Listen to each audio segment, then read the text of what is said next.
Assalamualaikum warahmatullahi wabarakatuh. Saya Nur Fitrianingsih akan mempresentasikan hasil dari tugas yang sudah dikerjakan. Yang pertama yaitu kajian penelitian tentang judul saya, pengaruh lingkungan sebaya terhadap perilaku penyimpangan remaja. Terdapat dua variabel yaitu variabel X dan variabel Y. Variabel X meneliti tentang lingkungan sebaya, sedangkan variabel Y meneliti tentang penyimpangan yang dilakukan oleh remaja. Di sini pada latar belakang masalah terdapat problem yang sangat menyentuh batin saya untuk lebih mendalami konsep dari penyimpangan yang dilakukan oleh anak remaja. Langsung saja untuk definisi konsep yang pertama yaitu variabel X dari lingkungan sebaya. Seperti ini penjelasannya. Definisi tentang lingkungan sebaya. Masa remaja merupakan masa di mana mereka membutuhkan suatu pengakuan akan kemampuan yang ia miliki. Peran orang tua, sekolah, dan masyarakat sangat penting dalam membantu meningkatkan harga diri dan juga sebagai pengakuan atas kemampuannya itu. Masa remaja adalah masa perubahan yang sangat pesat, baik fisik maupun sikap dan perilakunya. Lingkungan teman sebaya merupakan lingkungan tempat terjadinya suatu interaksi yang intensif dan cukup teratur dengan anak-anak yang mempunyai kesamaan dalam usia dan juga status, memberikan dampak atau pengaruh yang bersifat positif maupun negatif, dikarenakan adanya interaksi di dalamnya. Berikut menurut tokoh ahli, menurut Santoso, teman sebaya atau peer group adalah anak-anak atau remaja yang memiliki usia atau tingkat kematangan yang kurang lebih sama, yang saling berinteraksi dengan kawan-kawan sebaya, yang berusia sama dengan dan memiliki peran yang unik dalam budaya atau kebiasaannya. Menurut Tirta Raharja, sifat yang khas pada kelompok anak sebelum masa remaja adalah bahwa kelompok tadi terdiri dari jenis kelamin yang sama. Persamaan kelamin yang sama ini dapat membantu timbulnya identitas jenis kelamin dan juga berhubungan dengan perasaan identifikasi untuk mempersiapkan pengalaman identitasnya. Sedangkan pendapat Gerungan mengenai pengertian kelompok teman sebaya dalam kelompok teman sebaya adalah lingkungan kedua setelah keluarga yang berpengaruh bagi kehidupan individu. Terpengaruh atau tidaknya individu dengan teman sebaya itu tergantung pada persepsi individu tersebut terhadap kelompoknya. Sebagai persepsi individu terhadap kelompok sebayanya akan menentukan keputusan yang diambil nantinya. Pendapat Sukanto, sejak lahir manusia sudah mempunyai dua hasrat atau keinginan pokok, yaitu keinginan untuk menjadi satu dengan manusia lain yang berbeda di sekelilingnya, yaitu bisa disebut sebagai masyarakat, dan keinginan untuk menjadi satu dengan suasana alam sekelilingnya. Kebanyakan anak remaja selalu berteman dengan anak seusianya. Mereka bergaul bersama dan masing-masing memiliki peran yang berbeda-beda.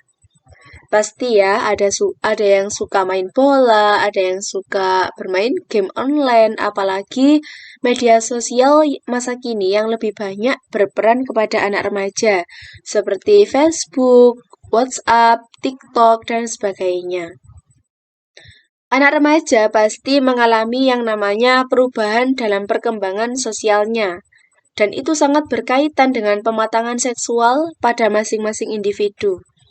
Bahkan, sebelum memasuki masa remaja pun, anak sudah mampu melakukan hubungan yang erat dengan teman seusianya sendiri.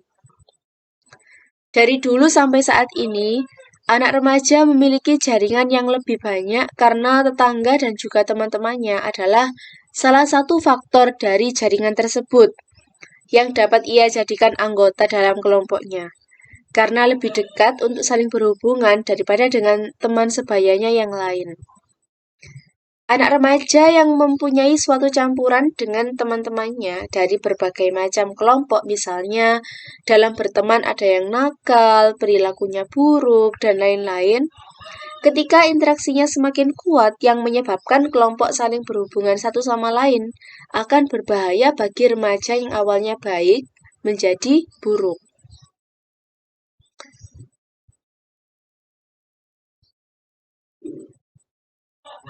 Nah, di sini ada cerita bahwa ada salah satu remaja itu yang berteman dengan temannya sejak kecil.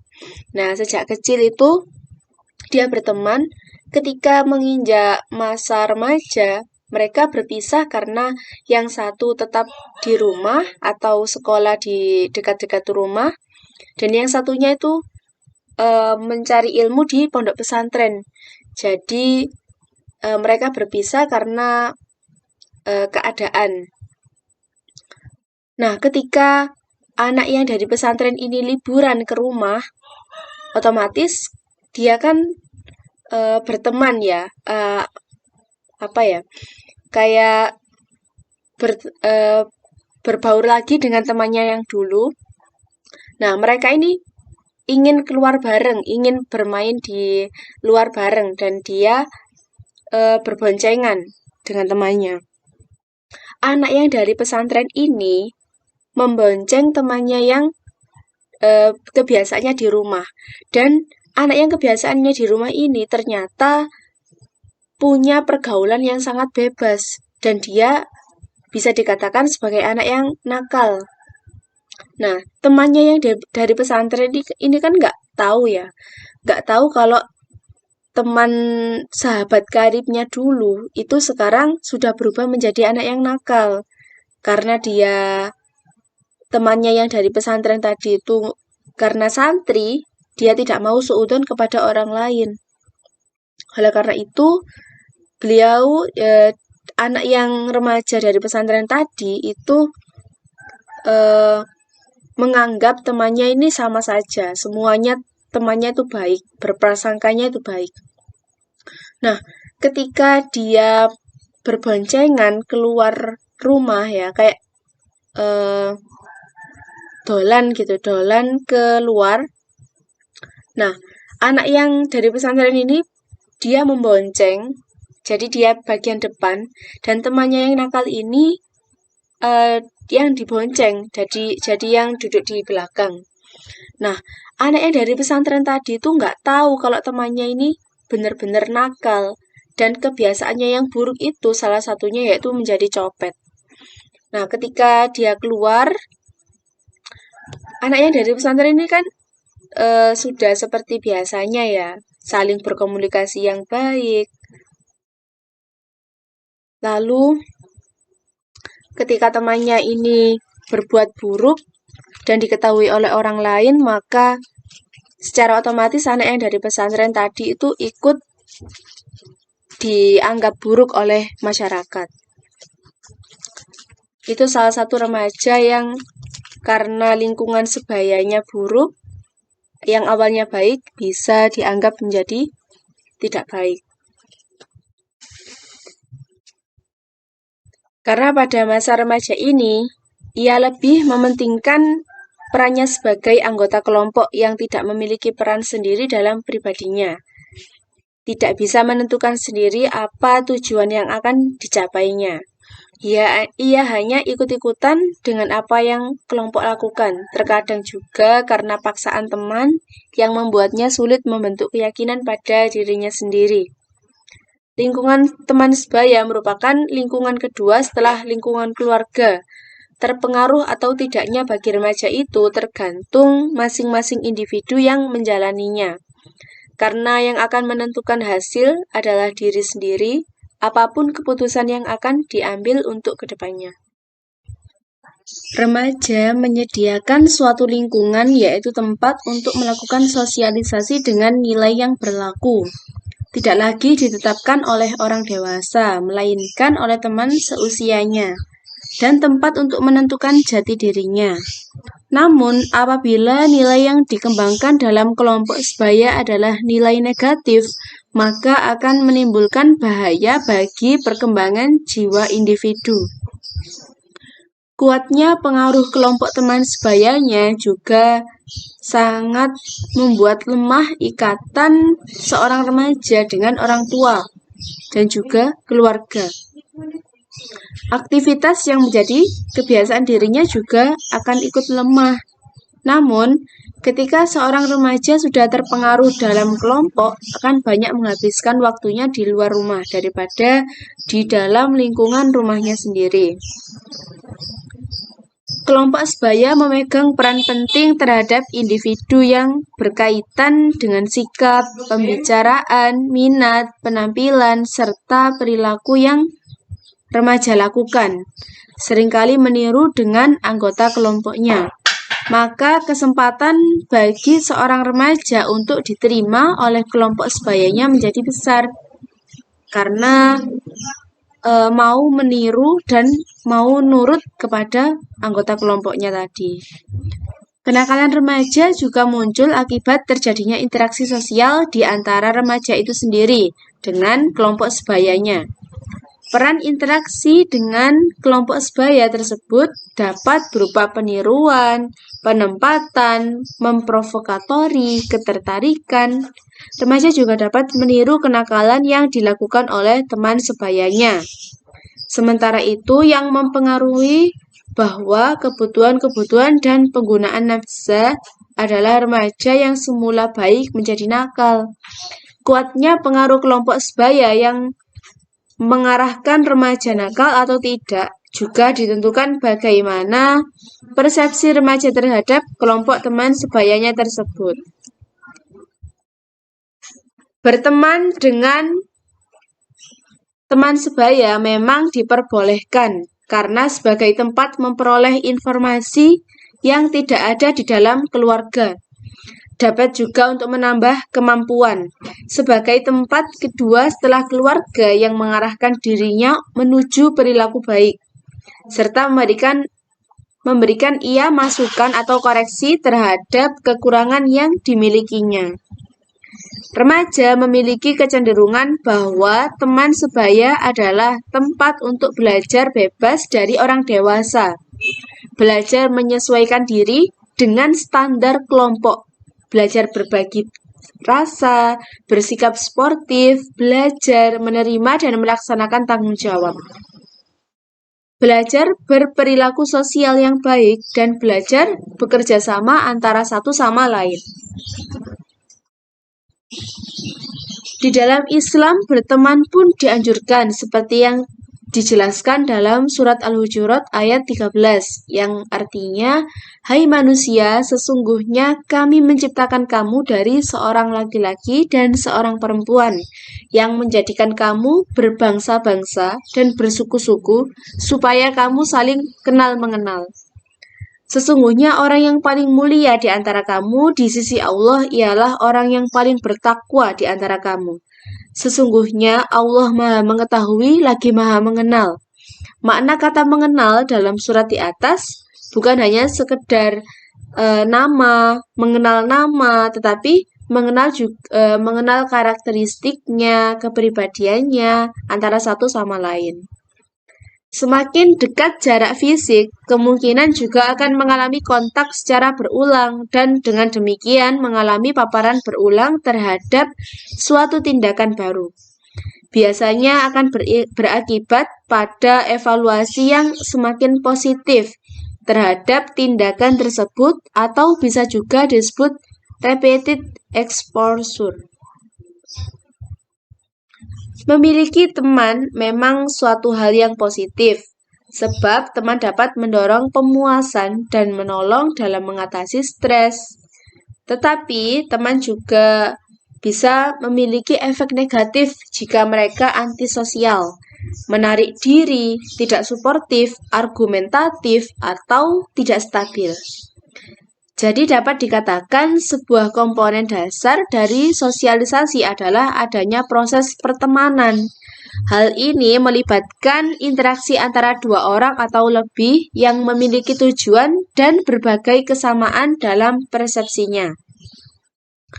Dalam proses pertemanan, seseorang biasanya lebih memilih bergaul dengan teman sebayanya, karena biasanya teman yang sebaya lebih membuat dirinya nyaman. Atas dasar dua keinginan ini, maka manusia dengan sadar membentuk kelompok-kelompok sosial sebagai himpunan atau kesatuan-kesatuan dalam hidup bersama, yang di dalamnya terjadi hubungan, interaksi, atau timbal balik antara anggota kelompok, dan terjadi kerjasama serta tolong-menolong di antara mereka. Salah satu bentuk wujud toleransi terhadap sesama. Berikut karakteristik dari lingkungan sebaya. Ada beberapa ahli yang mengemukakan, salah satunya pendapat Sukanto membagi kelompok atau organisasi itu biasa disebut individu dalam hubungan dengan individu lainnya. Yang pertama, kategori utama kesatuan wilayah, misalnya masyarakat, suku, bangsa, daerah, kota, desa, rukun tetangga. Kategori utama kesatuan-kesatuan atas dasar kepentingan yang sama tanpa organisasi yang tetap, misalnya kasta, kelompok etnis, atau ras, dan kerumunan. Yang kedua, kategori utama kesatuan atas dasar kepentingan yang sama dengan organisasi yang tetap atau asosiasi, misalnya kelompok primer, yaitu seperti keluarga, kelompok permainan, klub, dan lain-lain. Menurut Harlock, sebagaimana dikutip oleh Nugraha adalah sebagai berikut.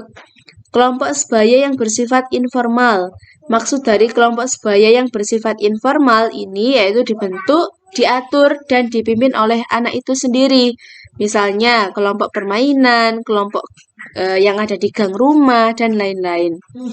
Di dalam kelompok ini tidak ada bimbingan dan partisipasi dari orang dewasa. Yang kedua, kelompok sebaya yang bersifat formal. Di dalam kelompok ini ada bimbingan, partisipasi, atau pengarahan orang dewasa. Apabila bimbingan dan pengarahan diberikan secara bijaksana, maka kelompok sebaya ini dapat berproses untuk sosialisasi nilai-nilai dan norma yang terdapat dalam masyarakat. Contohnya kepramukaan, klub, perkumpulan pemuda, dan organisasi lainnya. Yang ketiga, teman dekat atau juga disebut sebagai sahabat. Biasanya terdiri dari 2 orang atau lebih. Yang menjadi anggota biasanya yaitu satu-satunya sahabat paling baik dan paling akrab. Mereka mempunyai minat dan keinginan yang hampir sama. Bisa dikatakan sebagai sefrekuensi begitu. Yang keempat, kelompok teman sebaya yang tidak termasuk kelompok besar dan tidak merasa puas dengan kelompok yang terorganisir. Biasanya terdiri dari anak-anak sejenis dan minat mereka adalah untuk menghadapi penolakan teman-teman melalui antisosial. Kelompok teman sebaya, lingkungan yang baru dan juga berbeda akan memberi pola dan struktur yang berbeda juga dalam berinteraksi dan berkomunikasi. Dapat juga memerlukan gaya perilaku yang berbeda. Fungsinya sebagai wahana belajar untuk meraih kesuksesan dan juga belajar dari kegagalan, sebagai validasi dan menantang pemikiran serta perasaan. Selain itu juga dapat menjadi wadah sebagai tempat penerimaan mendapat dukungan dan juga penolakan sebagai manusia yang unik, juga merupakan bagian dari keluarga untuk mencapai tujuan kelompok yang memenuhi kebutuhan dan juga harapan. Dapat juga sebagai suatu pengalaman hidup dan proses pembelajaran untuk membiarkan anak remaja berkembang dengan mengaplikasikan apa yang sudah dipelajari. Dapat disimpulkan mengenai bentuk kelompok teman sebaya, dimulai dari bentuk yang paling kecil yaitu hanya terdiri dari 2 orang atau 3 orang saja, sampai kelompok besar dan terorganisir. Setiap kelompok sebaya mempunyai aturan baik yang bersifat implisit maupun eksplisit, harapan terhadap anggotanya. Kelompok sebaya sangat berperan penting dalam proses sosialisasi individu, terutama kelompok sebaya remaja. Pengaruh kelompok sebaya tidak hanya berdampak negatif, akan tetapi juga berdampak positif. Untuk itu, pembentengan diri melalui keluarga masih sangat diperlukan, bahwa ketika anak memiliki teman, maka kenalilah siapa yang menjadi teman anak kita. Bagi sebagian besar siswa tanpa pergaulan, siswa akan merasa hidupnya kurang bermakna. Siswa masa kini menggunakan pergaulan sebagai pemenuhan segala aspek kehidupan seperti batin, psikis, dan lain-lain. Maka dari itu, pergaulan mampu menggeser peran keluarga dalam diri serta hidup siswa sebagai remaja. Apabila pergaulan dalam lingkungan yang kurang baik, maka dampak yang ditimbulkan adalah perilaku yang kurang baik pula.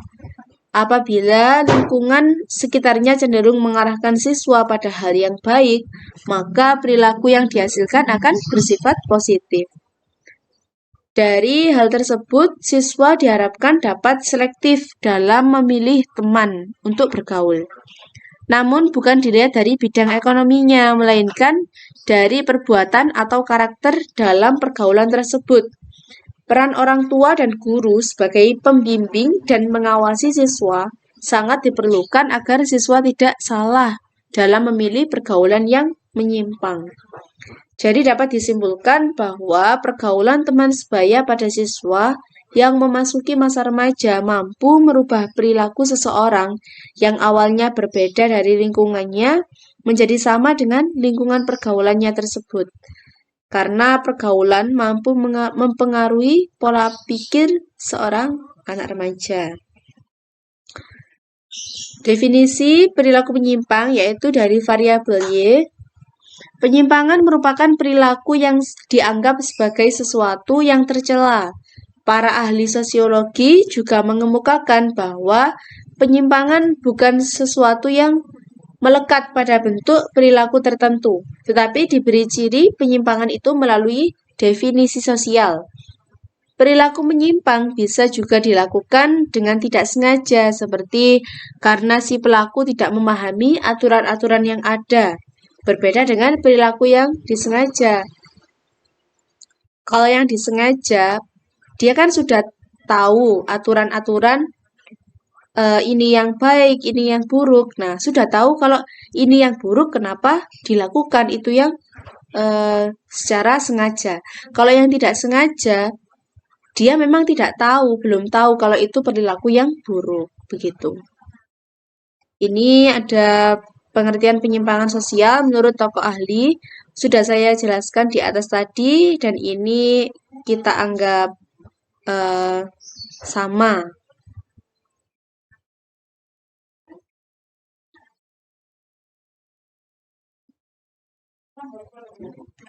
Nah, ciri-ciri penyimpangan sosial. Dalam menilai suatu tindakan manusia sebagai penyimpangan sosial atau tidaknya, itu kita lihat dari setiap masyarakat memiliki ukuran tersendiri. Misalnya saja meminum minuman keras. Pada suatu masyarakat dapat digolongkan sebagai penyimpangan sosial. Namun, bagi masyarakat lainnya hal itu tidak termasuk penyimpangan sosial. Nah, itu kita harus bisa memahaminya.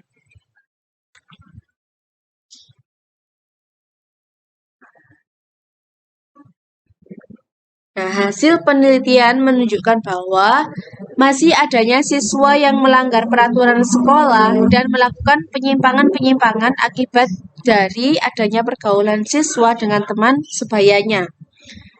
Penyimpangan perilaku remaja dapat juga disebut dengan kenakalan remaja, yaitu suatu perbuatan yang melanggar norma, aturan, atau hukum dalam masyarakat yang dilakukan pada usia remaja atau transisi dari masa anak-anak ke masa dewasa. Adapun kategori penyimpangan dibedakan menjadi 3, yaitu ada yang berat, sedang, dan juga ringan. Berikut penyimpangan-penyimpangan yang siswa lakukan. Di antaranya, siswa tidak masuk tanpa keterangan, bisa kita sebut sebagai alpa. Siswa membuat masalah dengan security sekolah. Nah, punya masalah dengan satpam sekolah. Siswa yang ketahuan bertemu dengan kakak kelasnya di kamar mandi. Nah, ini seperti anak yang mempunyai hubungan dengan kakak kelas ya, berpacaran dengan kakak kelas. Siswa yang bermain saat jam pelajaran berlangsung. Nah, ini termasuk dalam penyimpangan-penyimpangan. Siswa membuat kegaduhan di kelas dan mengganggu teman saat jam pelajaran berlangsung. Beberapa siswa merasa tidak nyaman di kelas karena suasana kelas yang ribut dan sering terjadi pembulian di kelas. Perkelahian antar siswi di saat jam pelajaran berlangsung.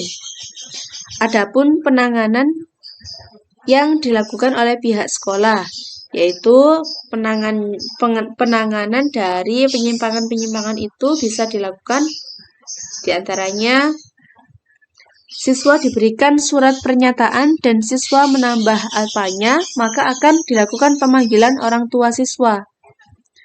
Siswa berjanji tidak akan mengulangi perbuatannya lagi. Siswa-siswi mengakui kesalahannya dan berjanji tidak akan mengulanginya dengan disertai surat pernyataan dari siswa itu. Mereka mengakui kesalahannya dan berjanji tidak akan mengulanginya lagi. Siswa menyadari kewajiban dan tanggung jawab sebagai siswa dan berjanji untuk tidak mengulangi kesalahan yang pernah ia lakukan. Lalu kedua belah pihak tadi setuju untuk berdamai. Jadi dari kajian materi yang telah penulis sampaikan dapat dijelaskan bahwa lingkungan sebaya sangat berpengaruh terhadap perilaku menyimpang pada kalangan remaja. Karena semakin tinggi sikap positif dari lingkungan sebaya, maka akan semakin tinggi juga ketertiban yang dilakukan oleh para remaja. Begitupun sebaliknya, jika lingkungan sebaya tersebut rendah sikap positifnya, maka perilaku baik di kalangan remaja akan semakin rendah dan berdampak bagi penyimpangan yang remaja lakukan. Itu kajian materi yang penulis bisa sampaikan. Lalu sekarang kita masuk ke tabel soal. Nah, di tabel soal ini ada beberapa pertanyaan dari indikator yang sudah penulis buat, yang terdiri dari ciri-ciri penyimpangan yang dilakukan oleh anak remaja. Nah, contoh keterangannya, SS itu sangat setuju, sedangkan S itu setuju, RR itu ragu-ragu, TS tidak setuju, STS sangat tidak setuju. Untuk yang selanjutnya yaitu kuesioner dari variabel X dan juga Y yang berupa Excel di sini. Untuk nama siswanya, nah ini ada 30 responden yang sudah saya uji untuk menjawab kuesioner yang sudah saya buat. Nah, di sini pada variabel X ada data yang sudah saya isi dari hasil kuesioner yang sudah saya buat.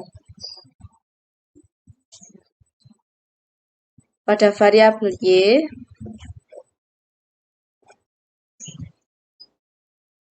nah ini ya, variabel Y lebih banyak soalnya pada kuesioner.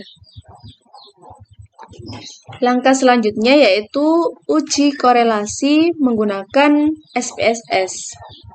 Kita masuk ke SPSS.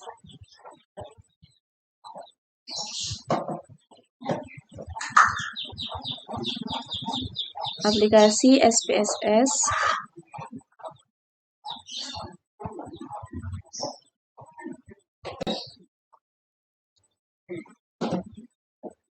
untuk pernyataan uji korelasi produk momen itu yang pertama, uji korelasi itu bertujuan untuk mengetahui tingkat keeratan hubungan antar variabel yang dinyatakan dengan koefisien korelasi atau disebut R. Jenis hubungan antar variabel X dan Y dapat bersifat positif dan negatif.